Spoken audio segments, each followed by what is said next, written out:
Isang dating kasapi ng alyansang manggagawang bukid ng Asyenda Luisita ang kusang loob na tumalikod sa kilusan at sumuko sa Lapas Municipal Police Station sa Barangay San Roque, Lapas, Tarlac. Kinilala ni Police Brigadier General Ponce Rogelio I. Peñones Jr., Regional Director ng Pro-3, ang nagbalik loob na si alias Ka James, 68 taong gulang, may asawa, walang trabaho at residente ng Block 6, Barangay Motrico, Lapas, Tarlac. Ang kaniyang pagsuko ay naging matagumpay sa pamamagitan ng koordinasyon at negosasyon ng mga tauhan ng Lapas Municipal Police Station, katuwang ang Provincial Intelligence Unit Tarlac PPO at Regional Intelligence Unit Pro-3. Voluntaryong isinuko ni Ka James ang isang hindi lisensyadong caliber 38 revolver na walang serial number at kargado ng 3 pirasong live ammunition na ngayon ay nasa kustodiya ng mga otoridad para sa tamang disposisyon.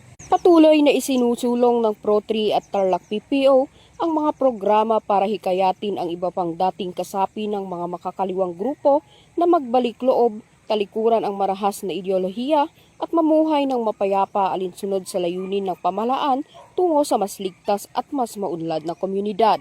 Mula dito sa gitnang Luzon, ako ang inyong PNN correspondent, Patrolwoman Janice Bulahaw, alagad ng batas, tagataguyod ng Balitang Pulis.